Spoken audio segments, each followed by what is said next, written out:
I will be playing a game against a 2050 rated opponent, and I will teach you exactly what I think about, so this video can help you win more chess games. And we are playing against pawn to e4, and whenever I play against pawn to e4, I always play the Scandinavian defense with black. Here we have an opponent who has either prepared as white, or they don't know what they are doing at all because they are playing a variation which is quite uncommon. Most of the time, of course, the opponents play knight to c3 to try to attack our queen, but it's not happening here, so we will see, or at least not immediately. We will see what happens. Okay, so knight to c3. So I do have to think a little bit here. We could still go back to d8, which is the standard maneuver, but I think in this position we could also do something else, like maybe going to the f5 square or going to the h5 square. So I have to think a little bit here. The reason why is, of course, queen d8 is always a bit passive. It always feels like we are just losing a move. And with something like queen to f5, it's at least a little bit more interesting. Okay, and I think we can castle as well there. We could also play knight f6. We could play e5. I think I could start with e5, I think. And then we are going to castle on the next move. All right, pawn to d3. They are opening up the bishop. The most dangerous thing that we really have to watch out for here is that our king and queen are on the same diagonal.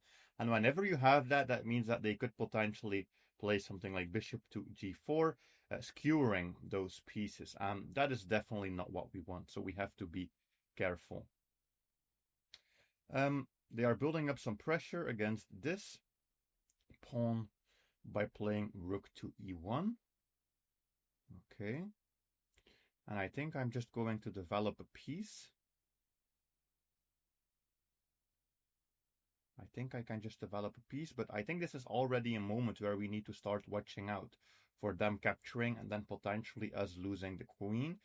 So maybe actually pawn to h5 is an interesting move there, at least protecting that square so we never run into anything with the bishop going to g4. So I think this makes sense. And then we can continue developing our pieces.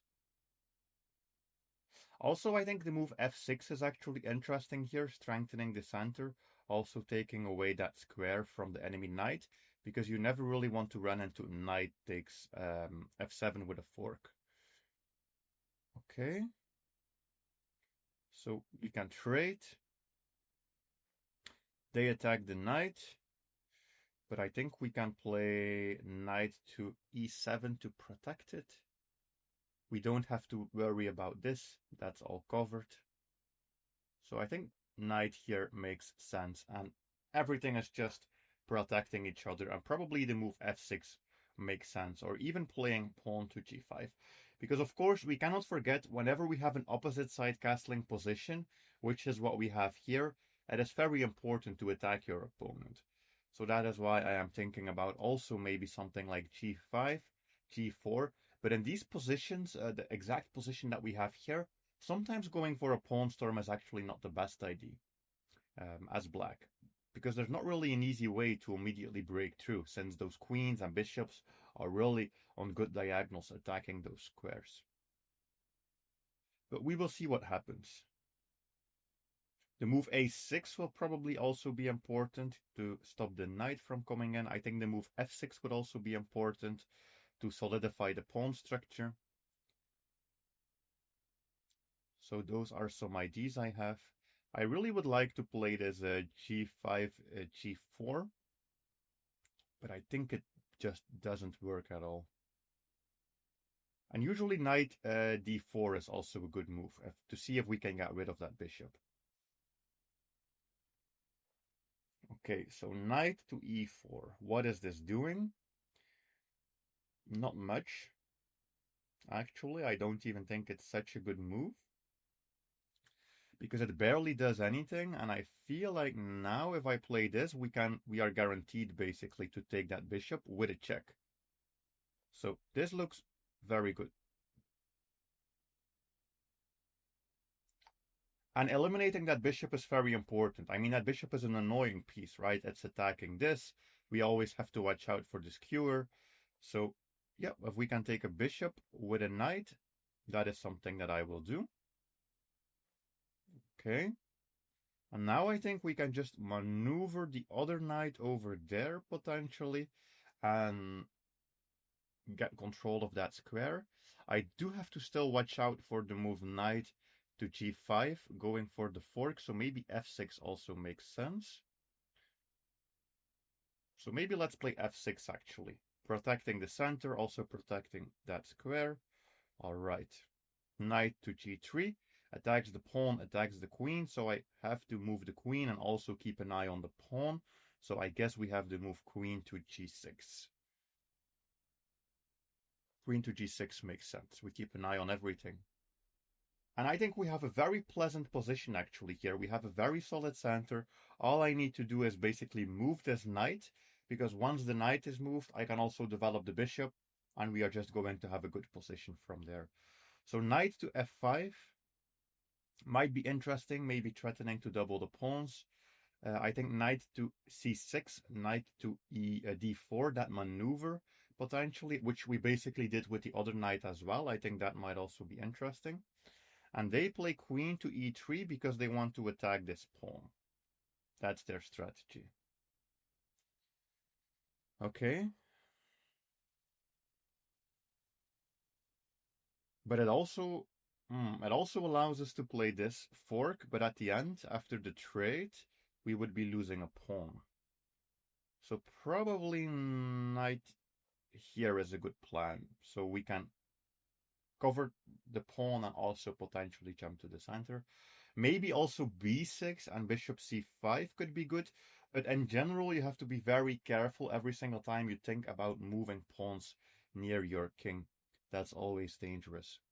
I like this move actually, knight to e5. We are potentially threatening a fork there. I think that's an interesting move.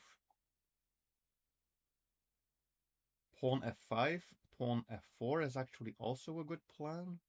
So I have to think a little bit here. I think we have a bunch of plans that we could play for. So my opponent is clearly going to try to play b4, b5. That's pretty obvious. They want to kick away the knight, see if they can win the pawn. So I could play knight e5. He has to protect it. There's only one way to protect it, which is actually, I think, queen back. Yeah, I think that's a good start. Probably pawn f5, pawn f4 was also a good plan. But when you have multiple options, it's usually the piece move, which is the safer move. Because every single time you move a pawn, that's something that you cannot undo. Like the pawn will be there for the rest of the game. So that's one thing that I'm always careful with. And if I had pushed that pawn, my central pawn would be weak. So maybe I would be going into an endgame and then I would have a little bit of a weak center. And this way, at least, I'm just moving pieces, still keeping an eye on this, also potentially going for the fork. Maybe even bishop c5 could be interesting. Or pawn c5 could be interesting. And I think queen d2 is actually the only way that they have to prevent us from forking. Yeah, I think so. And then we actually have quite an amazing move, which is pawn to h4. We attack the knight has to move, that pins the pawn, and then we have knight f3 check, attacking the king, the rook, and maybe even the queen if the queen is there. So that would just be game over, basically. So I think this is actually a very good move. It's a multi-purpose move, because we have that potential check, and we have this potential fork. Maybe there is an interesting way for them to try to give up a pawn or give up the exchange, but that doesn't work. So I think here we have a clear tactic, right?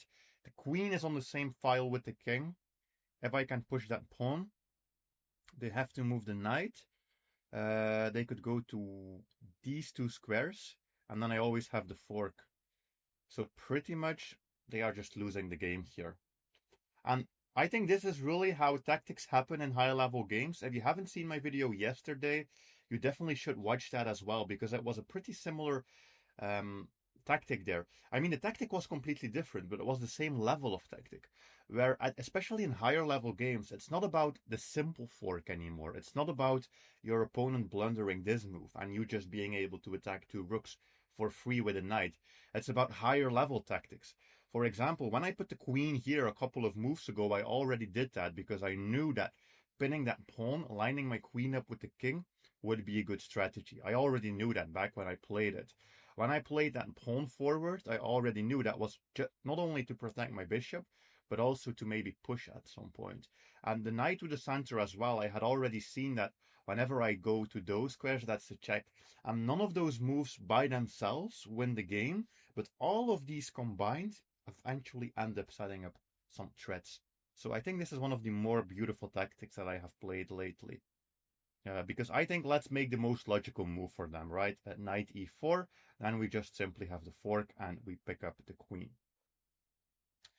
So they pretty much have almost no choice except to play something like rook to e3 and allow us to take that knight.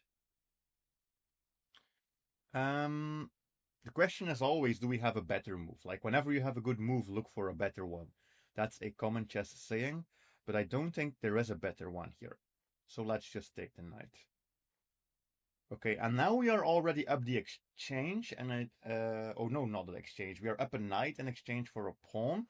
So that means trading. Trading is the new biggest priority for the rest of this game. I need to see if I can trade pieces. This is potentially a trade actually, but it's also unclear because if they move the queen, then I'm just being attacked by a bishop, which I don't like. So I guess I'm going to play queen f7. I think queen f7 makes sense. I don't see any better attacking options, or maybe queen h5. Queen h5, and then we potentially have that fork. Maybe that's even more interesting. Queen h5, and then this is a knight fork. Yeah, maybe let's try that one. In general, I would usually play the save and the boring moves because we are already up material. So something like a retreat with the queen, it's not a bad idea. But I feel like this is good because it's basically another fork that we are threatening.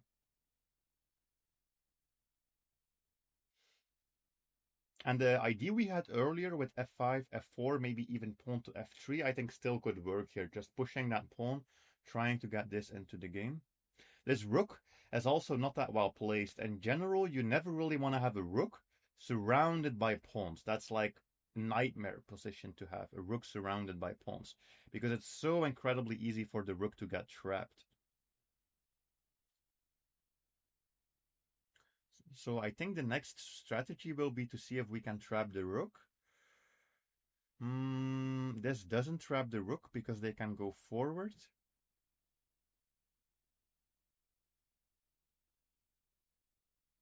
But the rook basically only has one square. The rook only has one square. So if I can take away that square, then I can try to win it. Attacking it with a knight doesn't really help because they just move. Bishop h6 would be nice.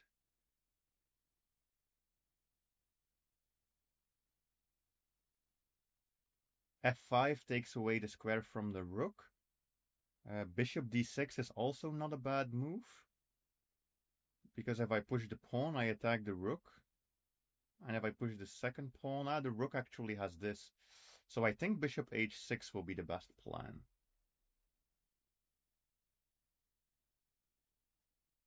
So g6 maybe is a good starting move.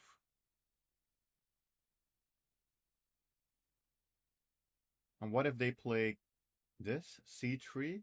I attack the queen. Queen has to move somewhere.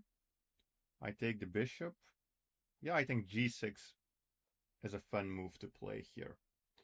This is really a maneuvering game. I think we have some tactics, but we really have to fight to be able to set up the tactics. I really like this move g6. I think it's a good plan. The bishop h6. Yeah, and they are trying to attack, but of course, that is way too slow by this point. that won't help. So I think bishop here attacks the queen. Queen has to move. Okay.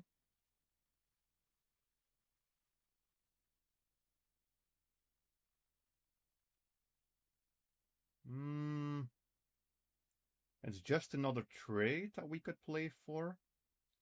So I guess it's fine. I'm also looking to maybe ignore it and play f5.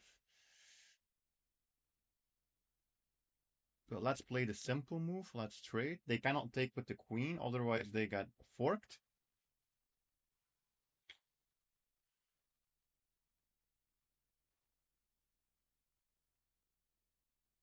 Ooh, and we can attack the rook with the knight. The rook only has one move, and then we are forking them anyways on the e3 square. Yeah, we have this, and then we have a fork on the next move. Like, look how these pieces are coordinating. This is how you do tactics in a higher level game against a strong opponent. Like, I am playing against a 2060 rated, and I am just grabbing free material like it's nothing.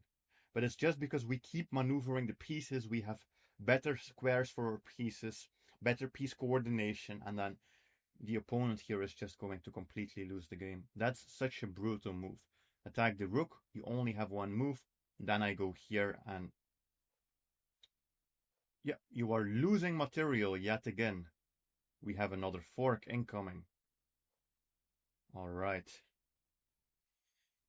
So excellent game so far. We can take this. They cannot really take with this pawn, otherwise the queen infiltrates, so that's not a good move.